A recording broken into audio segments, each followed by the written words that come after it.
ان کو یہ تو دھیان ہی نہیں تھا کہ یہ وہ مسیحی ہے جو دنیا کا نجات دہندہ ہے۔ تو انہوں نے اپنی پلاننگ شروع کی۔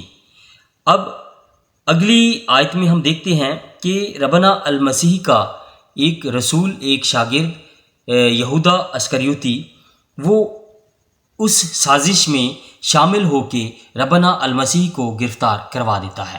آگے کلام اقدس میں ہم دیکھتے ہیں 22ویں باب کی 3 آیت سے 6 آیت مقدسہ تک۔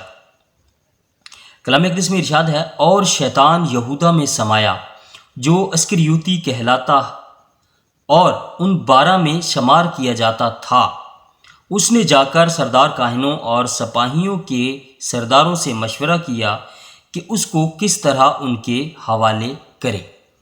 وہ ربنا المسیح کے خلاف سازشی تھے۔ فقیہ اور فریسی اور سردار کاہن جو تھے ان سے جا کے ملا۔ اس نے ان سے جا کے مشورہ کیا کہ اب میں کیسے خداوند یسوع مسیح کو تمہارے حوالے کروں، اور وہ خوش ہوئے اور اسے روپے دینے کا اقرار کیا۔ ایسے ہی یہودا اسکریوتی نے جا کے ان سے بات کی کہ میں کیسے خداوند یسوع مسیح کو آپ کے حوالے کروں۔ تو انہوں نے ایک دم سے اقرار کیا کہ ٹھیک ہے، ہم آپ کو پیسے دیں گے، آپ اس کو ہمارے حوالے کرو۔ اس نے مان لیا اور موقع ڈھونڈنے لگا کہ اسے بغیر ہنگامہ ان کے حوالے کر دے۔ اب یہودا اسکریوتی ایک موقع ڈھونڈنے لگا کہ کوئی ہلچل بھی نہ ہو، کوئی ہنگامہ بھی نہ ہو، اور خداوند یسوع مسیح کو ان کے حوالے بھی کر دے، کیونکہ اس نے ان سے پیسے لینے کا، ان سے وہ ایک عہد و پیمان ہو گیا ہوگا کہ میں نے بھائی اتنے پیسے لینے ہیں۔ تو وہ ان سے جب وعدہ ہو گیا تو اب وہ موقع ڈھونڈنے لگا کہ کیسے اس کو پکڑوائے۔ اب آگے ارشاد ہے کہ عید فطیر کا دن آیا جس میں فصح ذبح کرنا فرض تھا، اور یسوع نے پطرس اور یوحنا کو کہہ کر بھیجا کہ ہمارے کھانے کے لیے فصح تیار کرو۔ اب فصح کے دن ظاہر سی بات ہے ربنا المسیح بھی اس رسم میں، اس عید میں شامل تھے، تو اس نے کہا کہ بھائی اپنے شاگردوں سے کہا کہ جاؤ میرے لیے بھی فصح تیار کرو۔ تو انہوں نے جب فصح تیار کیا تو خداوند یسوع مسیح نے وہ آخری کھانا اپنے شاگردوں کے ساتھ جب کھایا، جس کو آج ہم عشاء ربانی کہتے ہیں، کہ وہ آخری کھانا خداوند یسوع مسیح کا اپنے مصلوب ہونے سے پہلے اپنے شاگردوں کے ساتھ تھا۔ وہ اس کو ہم عشاء ربانی کہتے ہیں کیونکہ وہ ہمارے لیے یہ بہت مقدس ساکرامنٹ ہے، کیونکہ ربنا المسیح نے خود اپنے شاگردوں کے ساتھ یہ آخری وقت جب کھانا کھایا اپنی صلیب پر مصلوبیت سے پہلے، تو اس نے یہ حکم دیا کہ میری یادگاری میں یہ کیا کرنا، مطلب ایسا ہی کرتے رہنا۔ تو ہم اسی لیے اس عشاء ربانی کی رسم کو مناتے ہیں، اور یہ ہمارے لیے بہت اہم اور مقدس ساکرامنٹ ہے۔ آمین۔ تو ایسے ہی میرے عزیزو، جب خداوند یسوع مسیح کے خلاف سازش ہو گئی، یہودا اسکریوتی نے پلاننگ کر لی، اور خداوند یسوع مسیح نے فصح کیا، اور اس کھانے میں آخری بار جو کھانا تھا اس کھانے میں بھی یہودا اسکریوتی شامل تھا۔ ربنا المسیح کو پتہ تھا کہ یہ شخص مجھے پکڑوائے گا، تو بھی خداوند یسوع مسیح نے اس کو نوالا ڈبو کر، یعنی کہ محبت سے اس کو نوالا دیا، کہ اس سے نفرت نہیں کی۔ حالانکہ ربنا المسیح جانتے تھے اسے نفرت بھی کر سکتے تھے، لیکن انہوں نے اس سے نفرت نہیں کی، اس کو نوالا ڈبو کر دیا، کیونکہ اس کا تو ذہن اور ہی طرف تھا اور شیطان اس میں سمایا ہوا تھا۔ اس نے نوالا لیا اور فٹافٹ نکلا کہ اب موقع ہے، اب ان سے جا کے پلاننگ کرتا ہوں اور پکڑواتا ہوں۔ تو اس نے جیسے ہی گیا اور پلاننگ کی تو اس نے خداوند یسوع مسیح کو گرفتار کروا دیا، کیونکہ وہ ان کے ساتھ ٹائم باندھ کے آیا تھا۔ اس کو پتہ تھا کہ اس وقت خداوند یسوع مسیح کہاں پہ ہوگا، اور دعا کر رہا ہوگا یا وہ باتیں کر رہا ہوگا شاگردوں سے۔ تو وہ ایگزیکٹ اسی ٹائم لے کے آیا کہ جب ربنا المسیح دعا کر رہے تھے، اور شاگرد یعنی کہ رات کا کوئی دوسرا تیسرا پہر تھا جب اس نے یسوع مسیح کو گرفتار کروایا، کیونکہ شاگرد گہری نیند میں تھے۔ جب غنودگی آتی ہے، گہری نیند آتی ہے، تو عموماً یہ 12-1 بجے کے بعد کا ٹائم ہوتا ہے، تو تبھی کا ٹائم تھا۔ تو شاگرد سو رہے تھے، ربنا المسیح دعا کر رہے تھے، تو وہ دعا کر کے جیسے ہی پلٹے تو انہوں نے دیکھا کہ سامنے سے سردار کاہن اور ساتھ میں ان کا شاگرد یہودا اسکریوتی بھی ان کے ساتھ تھا۔ تو اس نے آ کے ان کو، ظاہر سی بات ہے ان کو بتایا ہوگا کہ بھائی جا کے میں اس کو چوموں گا تو تم اس کو پکڑ لینا۔ تو ربنا المسیح کو آ کے اس نے ایسے ہی بوسہ دیا، اس کا منہ چوما، تو انہوں نے اس کو پکڑ لیا۔ اب جیسے ہی یسوع المسیح کی گرفتاری ہو جاتی ہے تو اس کے شاگرد مزاحمت کرنے لگتے ہیں، خداوند یسوع مسیح کے شاگرد مزاحمت کرنے لگتے ہیں کہ اس کو نہ لے کے جایا جائے، لیکن خداوند یسوع مسیح نے اپنے شاگردوں کو منع کیا۔ حالانکہ ایک شاگرد نے تلوار کے ساتھ مخالفوں کے ایک نوکر کا کان بھی اتار دیا، لیکن اس کے باوجود خداوند یسوع مسیح نے اس کان کو جوڑا، وہاں پہ معجزہ کیا، ان سے محبت کا اظہار کیا اور اپنے شاگردوں کو کہا کہ اپنی تلوار اپنے میان میں رکھو۔ میرے عزیزو، یہ جنگ کا وقت تھا، لیکن میرا خداوند، میرا نجات دہندہ، میرا منجی وہاں پہ محبت کا درس دے رہا ہے، معافی کی اس کے اندر اتنی بڑی کیپیسٹی ہے کہ وہ ان کو وہاں بھی معاف کر رہا ہے۔ حالانکہ یہ ایک جنگ کا ماحول بن سکتا تھا،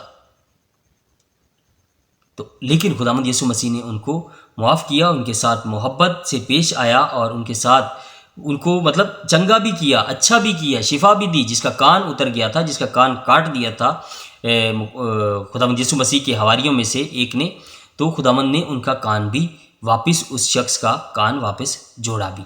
اور اس کے بعد خداوند یسوع مسیح نے ان کے ساتھ چلنے کا فیصلہ کیا، کیونکہ وہ جانتا تھا کہ اب وقت آ چکا ہے کہ میں مصلوب کیا جاؤں اور اپنے لوگوں کے واسطے مارا جاؤں، اس کل انسانیت کے واسطے میری زندگی، میری قربانی بہت ضروری ہے۔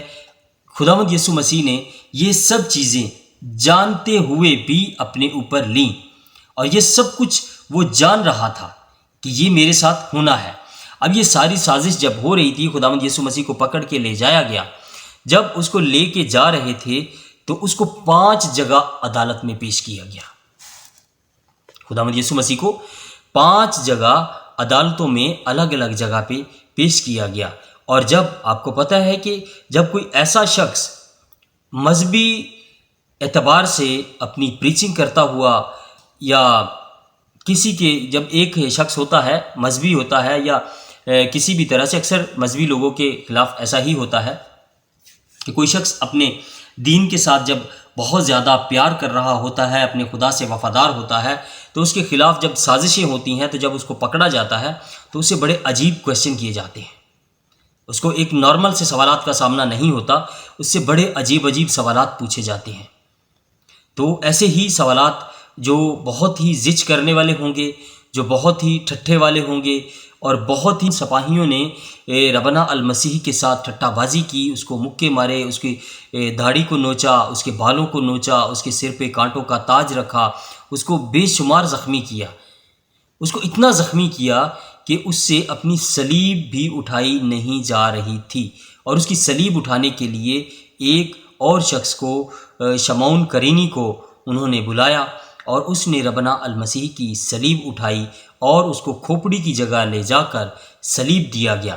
اور جب اس کو صلیب دے دیا گیا تو یعنی کہ بالکل ایسا ہوتا ہے کہ جب اتنی ساری اذیتیں، کوڑے لگ جائیں، اس کو زچ کیا جائے، اس کو مارا جائے، اس کے کپڑے اتار کے بانٹ لیے جائیں، اس کو اتنا بے عزت کیا جائے کہ وہ شخص آپ کے خلاف، اگر کوئی عام انسان ہو تو وہ جتنا مرضی صبر کر لے، اتنی بے عزتی، اتنا سب کچھ ہونے کے باوجود وہ کچھ نہ کچھ منہ سے ایسے الفاظ نکالتا ہے کہ جو اس کو ایک غصہ آنے سے یا انسان اریٹیٹ ہونے سے بولتا ہے۔ لیکن ربنا المسیح کے درمیان، اس کے اندر اتنی شانتی ہے، اتنا سکون ہے، اتنا پیس ہے کہ اس کے اندر سے وہی بلیسنگز، وہی پیس نکلا ان لوگوں کے لیے، کیونکہ وہ جانتے ہی نہیں تھے کہ وہ کیا کر رہے ہیں۔ تو اس لیے جب انہوں نے اتنا کچھ کر لیا، خداوند یسوع مسیح کو صلیب پر ٹانک دیا، کھڑا کر دیا، صلیب پر باندھ کر اس کے ہاتھوں پیروں میں کیل ٹھونک کر صلیب کھڑی کر دی، تو خداوند یسوع مسیح کے منہ سے جو صلیب پر پہلے الفاظ نکلے کہ اے باپ ان کو معاف کر، کیونکہ یہ جانتے نہیں کہ کیا کرتے ہیں۔